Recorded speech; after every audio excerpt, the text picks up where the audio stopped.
함께 은혜를 나누고자 합니다. 우리 교회는 화요일 저녁 시간마다 우리 성도님들의 이름을 한 분 한 분 불러가면서 우리는 중보 기도를 하고 있고, 우리 교회는 전도만 열심히 하는 교회가 아니라 뜨겁게 기도하는 교회입니다. 그래서 저는 전도할 때, 목회할 때 굉장히 힘이 나고, 또 우리 성도들에게도 담대하게 말을 할 수 있습니다. 우리 교회는 이렇게 기도하시는 우리 분들이 계십니다 라고 말이죠. 중보 기도에 대해서 아마 잘 알고 계시겠지만, 우리가 한 번 더 우리 중보 기도를 한번 이 원리, 또 얼마나 중요하고 얼마나 큰 능력이 있는가를 오늘 말씀을 통해서 한번 살펴보도록 하겠습니다. 새들백 교회를 설립했던 릭 워렌 목사님이 얼마 전 이런 말을 했습니다. 세상 사람들이 예수님을 믿지 않는 건 변하지 않는 그리스도인을 만났기 때문이다. 참 찔리는 말이죠. 그래서 저도 전도 세미나나 또 그런 설교를 할 때 이제는 말로 복음을 전하는 것보다 복음을 삶으로 살아내야 합니다라는 제목으로 늘 말씀을 전합니다. 정말 그게 중요한 것 같아요. 아무리 좋은 말이라 할지라도 내 삶이 따라가지 않으면, 저 사람이 그 삶이 되지 않으면 그 사람이 하는 말도 신뢰할 수 없기 때문이죠. 지난 25년간 미국의 한 통계를 보니까요, 교회를 출석하지 않는 사람이 무려 4천만 명이나 된답니다. 거의 우리나라 인구와 맞먹을 정도로 25년 동안 4천만 명이 교회를 출석하지 않는다는 것이죠. 그렇다고 신앙을 저버렸느냐? 그것도 아닙니다. 그래서 물어봤다고 합니다. 왜 당신은 교회에 출석하지 않습니까? 놀랍게도 68%의 사람들이 부모님들의 신앙과 부모님들의 모습 때문에 교회를 떠났다라고 대답을 했다고 합니다. 신앙을 떠난, 또 하나님을 떠나간 많은 사람들이 하나님 때문에 그 교회를 떠난 것이 아니라 교회에 있는 신앙인들, 교인들 때문에 교회를 떠났다라는 대답이 많이 있었다는 것이죠. 이 부분은 저와 우리 모두가 한 번쯤은 정말 심각하게 받아들이고, 우리 교회에서 어떻게 대처해야 될지를 기도하면서 준비한다면 우리 교회 오신 많은 분들이 이제 다 정착하게 될 줄 믿습니다. 오늘 로마서 15장 1절 말씀을 보니까요, 믿음이 강한 우리는 마땅히 믿음이 약한 자의 무엇을 담당하죠? 약점을 담당한다고 되어 있습니다. 믿음이 강한 자는 믿음이 약한 자의 약점을 담당한다. 이걸 다른 말로 믿음이 약한 자의 약점이라는 것은 그를 위해 기도한다라는 뜻이 되겠죠. 그런데 이 마땅히 해야 될 기도를 담당하는 것이 굉장히 그 교회와 성도 간의 아름다운 모습으로 이어진다는 것입니다. 가끔 우리 교회 성도들 가운데 어떤 분이 저에게 연락이 오거나 찾아오셔서 저 청년이, 또 어떤 성도가 좀 어려워 보이는데 절대로 제가 한다는 말씀하지 마시고 저 성도를 좀 도와주셨으면 좋겠습니다 라고 해서 어떤 물건을 주시거나 어떤 돈을 주실 때가 있어요. 절대로 자신을 말하지 말하면서. 그런데 저는 그 이야기를 들으면서 마음이 참 행복했습니다. 또 아름답다, 이분이 참 아름답다라는 생각이 들었어요. 하나님 앞에서 살아가는 모습이죠. 우리는 보통 대부분 다 그렇진 않지만 어떤 분들은 자랑하기 위해서, 드러나기 위해서 꼭 그렇게 이야기할 때가 있지만, 그러나 우리 교회 많은 성도님들은 절대로 자신의 이름을 드러내지 않고 그렇게 섬기는 모습이 너무 아름답다, 그리고 저 역시도 닮고 싶다라는 생각이 들었다는 거죠. 우리가 살아가면서 우리의 약함을 보았을 때 약한 자의 약점을 담당하는 것은 공동체, 우리 교회 안에서도 굉장한 아름다움을 보여줄 수 있는 부분입니다. 세상이 기다리는 기독교라는 책에 보니까 이런 표현이 있었습니다.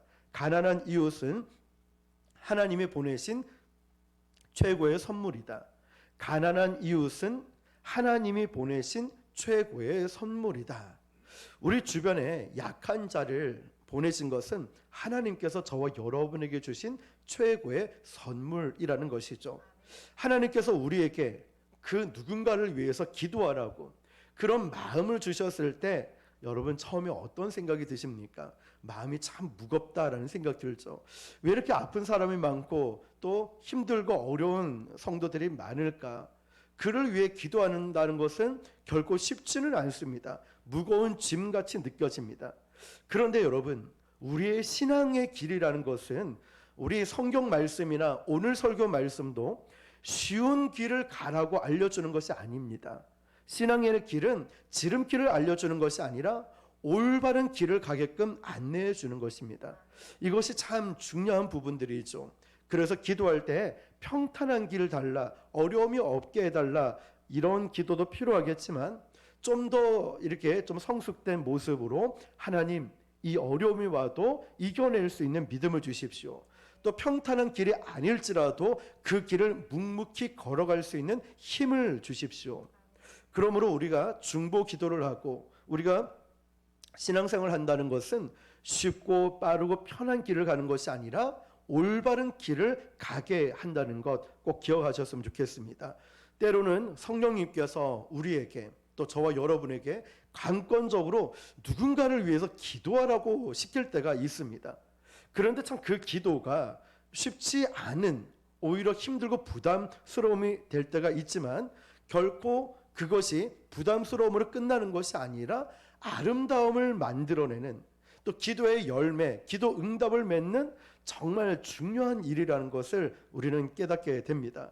저 역시도 부곡 순복음교회, 우리 교회 담임 목사로서 하나님께서 저에게 우리 성도들을 향한 중보 기도시킬 때가 많이 있죠.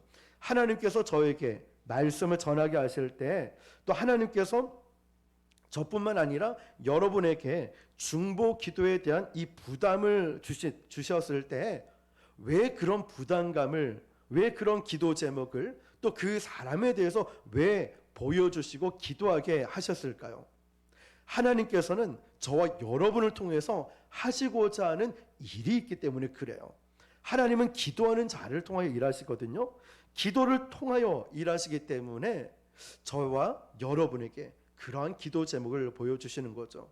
그래서 지난 시간에도 하나님 나라와 의를 구하는 이 기도의 지경을 넓혀서 우리 나를 위해서만 기도하는 것이 아니라 교회를 위해서도 기도하고, 우리 교회를 위해서만 기도하는 것이 아니라 한국 교회를 바라보며 기도하고, 뿐만 아니라 이 나라와 민족을 위해서 기도한다는 것, 너무나 참 귀한 부분인 것 같습니다.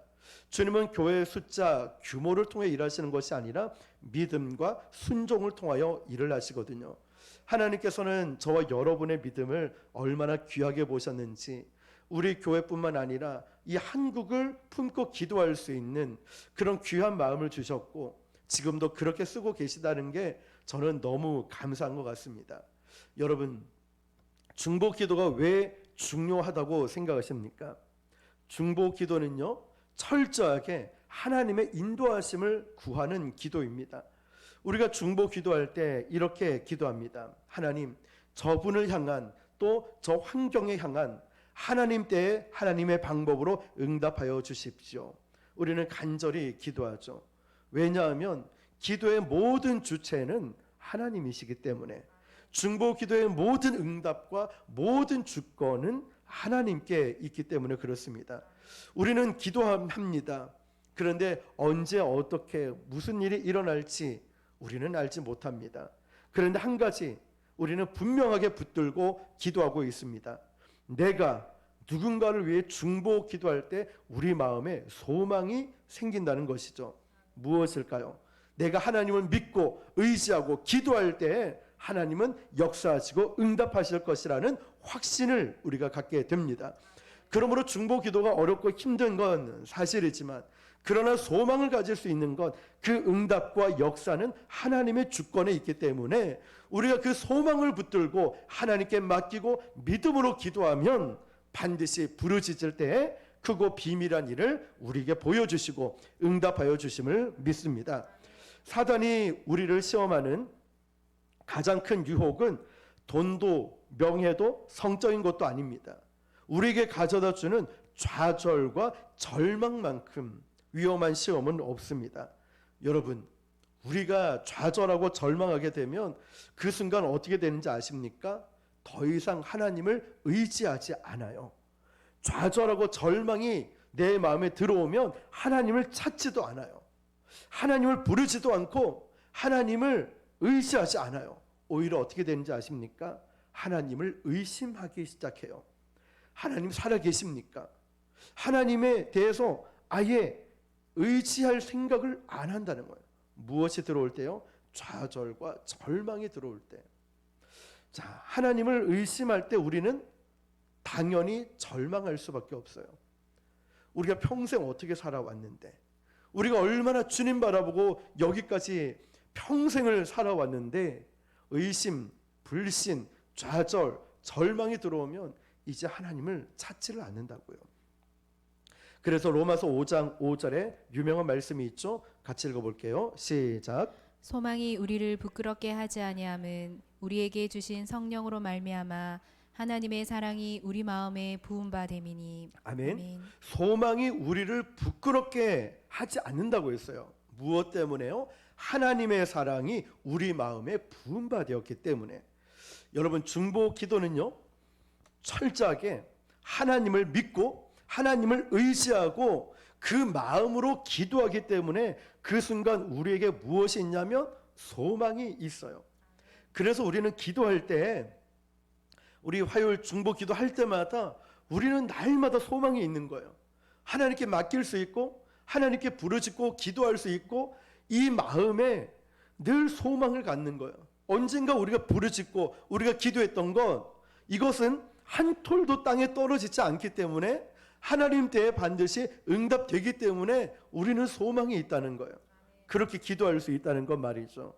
오늘 말씀을 듣는 여러분, 혹시 여러분 인생에 절망이 찾아왔다면, 인생을 포기하고 싶다면, 그 소망을 잃어버렸다면 한번 뒤돌아보십시오. 내가 하나님을 신뢰하지 않고 있는 것, 내가 신뢰하지 않는 건 아닐까? 하나님을 믿긴 믿어요. 그런데 반쪽짜리 믿음이 돼버렸어요.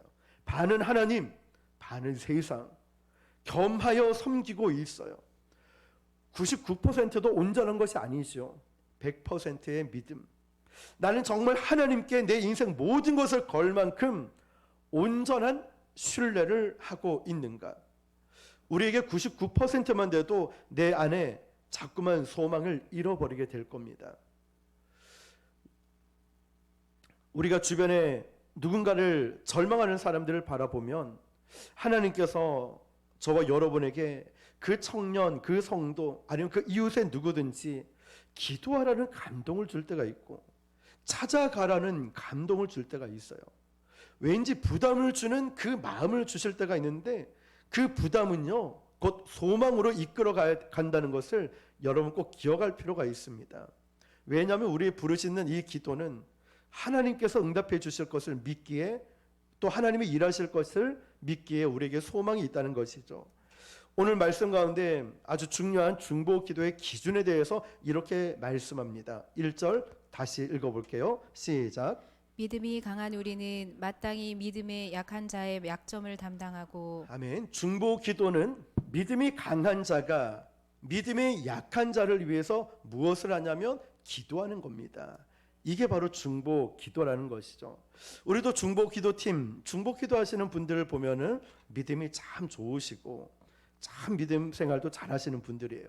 이 분들이 바로 약한 자를 위해서 기도하는 것, 이것이 중보 기도의 중요한 부분이라는 거죠.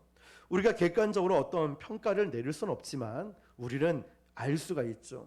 내가 누군가를 바라보면서 내가 예수님을 오래 믿었으니 내 믿음이 좀 괜찮은 것 같아.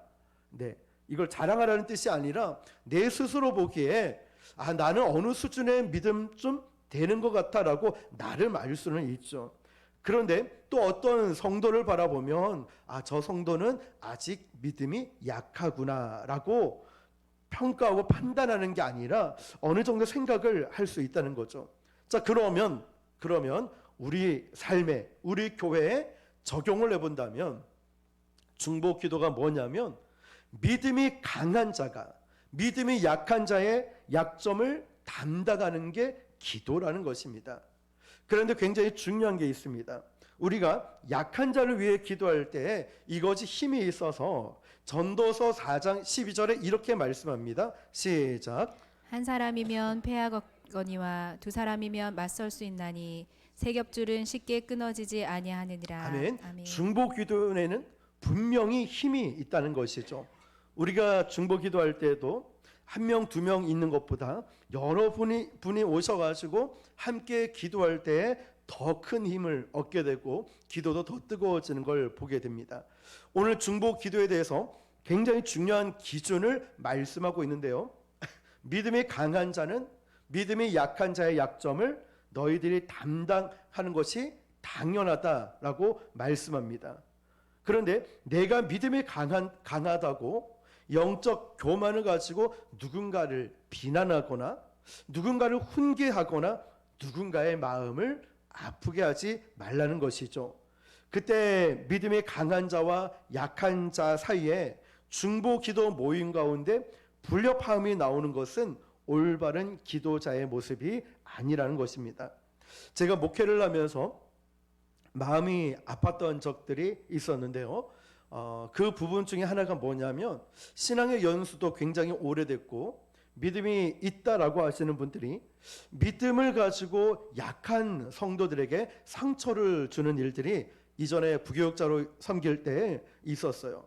너무나 쉽게 당시 그 믿음이 뭐냐고 신앙생활 그렇게 해도 되냐고 자꾸만 질책하고 상처 주는 일들이 있었습니다.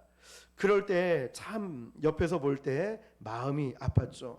오늘 말씀과 같이 내가 그래도 아주 대단한 믿음은 아닐지라도 그래도 초신자가 아니니까 신앙생활을 수십 년 해왔으니까 나도 어느 정도 믿음이 있다라고 생각이 든다면 우리 교회 안에 믿음이 약한 자들이 보인다면 어떻게 해야 되냐면 이제 그분의 짐을 담당하는 자가 된다는 것이죠. 누군가에게 상처와 아픔을 주고 질책하고 훈계하는 자가 아니라 그 약함을 어떻게 해요? 담당하는 자가 된다는 것입니다. 잘 보십시오. 기독교는 우리가 얼마나 성공했느냐를 자랑하는 종교가 아니에요. 우리 교회가 얼마나 큰 줄 알아? 우리 숫자가 얼마나 많은 줄 알아? 우리 얼마나 대단한 일을 하고 있는지 알아? 이걸 자랑하는, 성공을 자랑하는 종교가 아니라는 거예요. 그럼 뭘까요? 하강의 종교입니다. 뭐냐면 예수님이 하늘 보좌를 버리고 이 땅을 하강 내려오셨고 말 구유까지 내려오신 분이시죠. 예수님을 믿는다면 기독교는요, 우리가 자랑할 것은 이거예요. 내가 얼마나 낮아졌는가, 내가 얼마나 겸손한가, 내가 얼마나 낮아진 모습으로 섬기고 있는가, 이걸 자랑하는 것 같아요. 그래서 저는 우리가 어딜 가든지 우리 교회의 자랑은 예수님을 뜨겁게 사랑하는 교회입니다. 이 세상에서 우리 부곡 순복음 교회는요, 우리 성도들은 세상에서 예수님을 제일 많이 사랑하는 분들이 우리 교회에 모여 있습니다. 저는 다른 자랑보다 그래서 우리 성도님들이 정말 행복했으면 좋겠고, 아플 때 제가 아프다고 했잖아요. 좋을 때 저도 행복하다고. 저는 그게 우리의 자랑이고 그것이 하나님이 원하시는 교회의 모습일 것입니다. 얼마나 내가 낮아졌는지를 이거는 말하지 않아도 알죠. 우리가 무슨 말을 하고 어디에서 어떤 행동을 하고 있는지 보면 알 수 있겠죠. 이것이 바로 우리의 믿음이고 진리라는 거죠. 내가 잘난 것을 자랑하는 것은 우리의 신앙이 아닙니다. 세상에는 훨씬 더 잘났고 훨씬 더 대단한 사람이 많아요. 그렇지만 요즘 찾아보기 힘든 낮아짐, 겸손함, 얼마나 밑에까지 주님을 사랑하는 마음으로 낮아질 수 있는가. 그러니까 우리가 누군가를 위해 기도할 때 분명히 저 사람은 내 수준하고 안 맞아 라고 말하는 이런 불협화음이 일어나는 것이 아니라 우리는 아름다운 하모니를 만들어내는 게 중보기도라는 거예요. 이러면서 소리가 큰 사람도 있고 작은 사람이 있어요. 이거는 중요한 게 아니에요. 마음을 쏟아놓는 기도가 핵심이기 때문에 우리는 아름다운 소리를 만들어내기 위해서 어떻게 해야 되냐면 믿음이 강한 우리가 약한 자로 내려가야 한다는 것이죠. 우리가 주일날 새신자가 오고 또 교회를 처음 오셨던 이런 분들, 믿음이 약한 분들이 계시죠. 그런데 저도 참 그런 생각을 했는데 우리 성도님들 가운데서도 찬양을 할 때, 설교를 할 때도 그 새신자에 맞춰줬으면 좋겠다, 이 마음을 품은 분들이 많이 계시더라고요. 야, 어떻게 이렇게 오늘 설교 말씀처럼 어떻게 이런 마음을 품으셨을까? 너무 귀하더라고요. 그 사람에게 맞춰줘야 하는 것. 조금 설교를 듣다 보면 목사님 설교가 너무 유치한 거 아니냐, 너무 초등 수준 아니냐, 찬양 너무 고리타분하게 옛날 것 아니냐라고 할 수 있겠지만, 그런데 그 한 영혼을 바라본다면 그 배려하는 마음이 우리 모두에게 있어야 된다는 것이죠. 그런데 이미 다 있는 것 같아요. 자, 히브리서 4장 15절 말씀 시작. 우리에게 있는 대제사장은 우리의 연약함을 동정하지 못하시리가 아니요. 아멘. 예수님은 우리의 아픔을 아시기 때문에 죽기까지 낮아지셔서 종의 몸을 입고 우리에게 오셨다는 거예요. 자, 이처럼 중보 기도는 쉽지는 않습니다. 솔직하게 말하면 어렵겠죠. 그런데 우리가 다른 사람에게까지 낮아진다는 것, 어렵고 무겁고 짐이 되는지 모릅니다. 예수님도 그런 생각하지 않으셨을까요? 능력이 있으신 분이신데 예수님은 기적을 베푸시면서 얼마든지 하실 수 있는 분이지만 안 하셨다는 것이죠. 초대 교회도 보면 오늘 사도 바울이 로마에 있는 교회 로마서를 썼을 때 무엇을 보았을까요?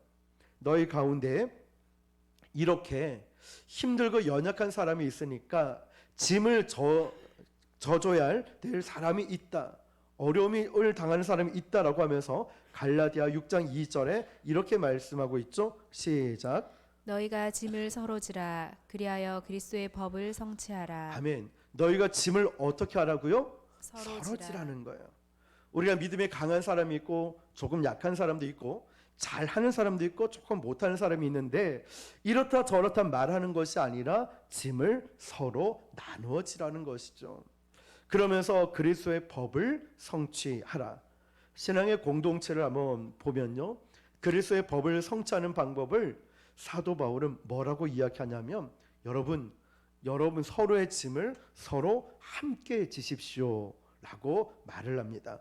우리가 중보 기도할 때 나는 누군가를 위해서 기도하고 있어 라고 생각할지 모르지만, 그런데 잘 생각해 보면 이 중보 기도를 하면서 중보 기도하는 그 사람의 믿음이 자라고 있어요. 참 이게 신기해요. 나는 저 사람을 위해서, 저 교회를 위해서, 아니 우리 교회를 위해서 중보 기도하고 있는데 내 믿음이 자라고 있다는 거예요. 내 믿음이 변화가 되고 내 성품이 변화되고 있어요. 사실 우리가 다른 누군가를 위해서 기도하고 그 사람의 짐을 내가 담당하고 있는데 하나님께서 우리의 짐을 담당해 주고 하나님께서 우리에게 은혜를 주고 하나님께서 기쁨을 주고 하나님께서 내 길을 인도해 주시는 놀라운 일들을 경험하게 됩니다. 너무 신기하지 않습니까? 사도 바울이 빌립보에 있는 교인들에게 빌립보서 1장 8절에 이렇게 얘기합니다. 시작. 내가 예수 그리스도의 심장으로 너희 무리를 얼마나 사모하는지 하나님이 내 증인이시니라. 아멘. 아멘. 노란 글씨만 다시요. 시작. 예수 그리스도의 심장으로 너희 무리를 얼마나 사모하는지. 여러분 이 말씀을 보면 막 마음이 뜨거워지지 않습니까? 그냥 그 영혼을, 그 교인들을 사랑하는 게 그냥 사랑하는 것이 아니라 그리스도의 심장으로 내가 너희를 사모한다. 주님의 마음으로 너희를 사랑한다. 그냥 집사님 사랑해요, 성도님 사랑해요, 인간적인 사랑이 아니라 예수님의 마음으로 예수님처럼 내가 너희를 사랑한다. 저도 우리도 닮아가야 될 참 이런 마음이 아닐까요? 제가 아는 목사님 중에 한 분이요, 제가 부교육자로 있을 때요, 설교를 제 그냥 객관적으로 그렇게 썩 은혜가 되지 않고 잘하는 것 같지도 않고 했던 말씀을 또 똑같이 하는 것도 많았고, 그런데 교회가 부흥하고 교회가 성장을 하고 있단 말이죠. 나중에 제가 몇 년 지나면서 그거를 알게 되었습니다. 어떤 거냐면 설교를 하시다가 어떤 성도의 아픔을 이야기하면서 우시는 거예요. 교통사고 난 어떤 분이 있습니다. 기도해 주세요 하면서 우시는 거예요.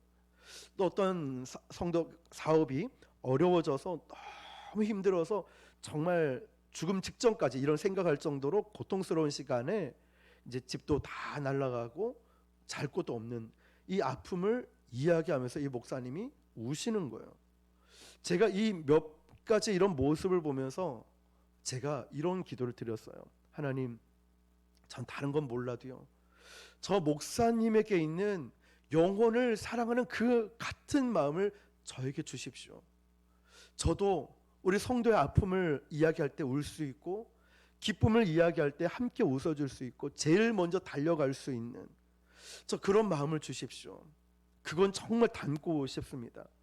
그런데 또 오늘 이 말씀은 이제 일주일 내도록 2개의 말씀을 준비하면서 묵상을 하는데요, 수요일 말씀을 준비하면서도 막 눈물이 날 것 같은 거예요. 아니나 다를까 지난 수요일 날 설교할 때 정말 그 부분에서 눈물이 터지는 거예요. 그런데 예배 끝나고 나서 속으로 하나님 감사합니다. 저의 눈물이 메마르지 않게 해주시고, 제가 성도의 아픔과 사랑하는 우리 교회 우리 성도를 사랑하는 그 마음을 이야기할 때, 또한 십자가의 사랑을 이야기할 때 저에게 눈물을 주셔서 감사합니다. 저는 설교하면서 이렇게 우는 게 사실 쉽지 않거든요. 왜냐하면 전달을 해야 되는 것도 있고. 그렇지만 저는 너무너무 감사한 마음이 들었습니다. 여러분, 제가 오늘 이 중보 기도에 대한 설교를 준비하면서 중보 기도가 참 아름답고 참 귀하다라는 생각을 더하게 되었어요. 그러면서 또 한 가지는 쉽지 않다. 그 사람의 짐을 지고 우리가 기도할 때 저분의 아픔 나의 아픔처럼, 저분의 연약함 나의 연약함, 저분이 나의 가족이고 나의 딸이고 아들인 것처럼 기도합시다 라고 할 때 이게 참 쉽지가 않습니다. 그런데 여러분, 우리가 이 짐을 서로 나눠지기 시작할 때 아름다운 그리스도의 법이, 하나님 나라가 이루어지고 기도 응답을 될 것이 믿기 때문에 우리가 짐을 나누어지고 그 마음으로 기도할 수 있다는 것이죠. 이 중보 기도의 원리를 우리가 배우는 데 있어서 기억해야 될 것이 또한 2절 말씀이에요. 한 번 더 볼게요. 2절요. 시작. 우리 각 사람이 이웃을 기쁘게 하되 선을 이루고 덕을 세우도록 할지니라. 아멘. 아멘. 선을 이루고 덕을 세우도록 할지니라. 우리가 이 2가지는 반드시 기억해야 됩니다. 선을 이룬다는 말은요, 나에게 이롭게 되는 것이 아니라 상대방에게 선이 되도록 좋은 것을 행한 것을 말해요. 그게 중보 기도라는 거죠. 우리는 누군가를 위해서 기도할 때 기도자가 상처받거나 문제가 생기는 것 중 하나가 뭐냐면, 내가 당신을 위해서 이만큼 기도했는데, 내가 이렇게 기도하고 있는데 왜 당신은 나에게 아무것도 해준 게 없어? 뭔가 대가가 나에게 돌아와야지 라고 생각할 때가 있어요. 물론 저도 예외는 아니에요. 저도 우리 교회 성도들뿐만 아니라 중보 기도해야 될 대상들 우리 있지 않습니까? 올라가면서 만두집에 제가 기도하고 있습니다. 기도하고 있어요. 그럼 뭔가 좀 대가를 바라는 말투였던 것 같아요. 지금 생각해 보면 예배 시간 좀 오라는 것이죠. 막 이런 마음. 근데 그런 마음이 말씀을 준비하다 보니까 이게 올바른 마음은 아니구나라는 생각이 들었습니다. 중보 기도는 대가를 바라는 기도가 아니라는 거예요. 그냥 그 사람을 위해서 기도했으면 그냥 이게 끝이라는 거예요. 이게 중보 기도라는 것입니다. 이걸 생각하지 않으면 이건 중보 기도가 아니라는 거죠. 세상은 늘 give and take라고 해서 내가 너에게 이걸 줬으니까 당신도 나에게 뭘 해줘야 돼, 이런 권리를 이야기를 하지만 이건 세상의 논리고 중보 기도의 논리는 그게 아니라는 것입니다. 우리가 기억해야 될 것은, 내가 누군가의 짐을 지고 누군가를 위해서 기도했다면 그 사람으로부터 돌아올 그 어떤 것도 생각하지 말고 그저 그 영혼을 사랑하는 마음으로 기도하라는 것입니다. 그래서 중보 기도는 인간의 이기심을 뛰어넘는, 인간의 본성을 뛰어넘는 기도이기 때문에 바로 오늘 말씀처럼 그리스도의 아름다운 법이 성취될 수 있는 것이고, 그것이 바로 하나님의 아름다운 뜻이 이루어지기도 한다는 것입니다. 우리가 이렇게 기도하는 공동체를 이룰 때 세상 사람들은 우리를 바라보면서 그래 나도 한번 믿음을 가져볼까, 그래 나도 한번 예수님을 믿어볼까라는 이 마음을 품는 것, 이런 것이 바로 중보 기도라는 것입니다. 그리고 마지막으로 한 가지만 더 기억해야 될 것은 그 사람을 위해서 세워지고 기도하는데 중요한 전제 조건이 있습니다. 그것은 주 안에서라는 것입니다. 내가 기도하고 있을 때 내가 주님 안에서 기도하고 있는지, 내가 정말 중보 기도하면서 주님 안에서 기도하고 있는지를 돌아보라는 것입니다. 주 안에서 하나님 안에서 기도하면서 우리는 생각하는 거죠. 이것이 옳은 것인지 이것이 잘못된 것인지를 생각하면서 그렇게 기도해야 우리가 올바른 삶을 살아갈 수 있다는 것입니다. 왜 이 짐을 지는 것이 어렵냐면 바로 이 기도 자체가 영적 전쟁이기 때문에 그렇습니다. 그러나 중보 기도의 능력이 뭔지 아십니까? 영적 공격을 받지 않는 것이 아니라 영적 공격을 받았음에도 불구하고 그 영적 공격을 소멸시키는 것이 바로 중보 기도입니다. 오늘 저와 여러분들이 중보 기도를 열심히 하시지만 또 더 뜨겁게 기도하시지만 오늘 이 원리들을 잘 기억하시면서 이렇게 믿음으로 기도할 수 있기를 주님의 이름으로 축복합니다. 우리는 이렇게 믿음으로 기도하는 것, 어떠한 대가도 바라지 않는 그 기도, 그리고 우리는 믿음이 있으니까 믿음이 약한 성도들의 짐을 같이 담당해 줄 때 우리 아름다운 기도뿐만 아니라 우리 교회도 건강하게 아름답게 세워질 줄 믿습니다. 그런 중보 기도자가 되시기를 주님의 이름으로 축원합니다. 기도하겠습니다.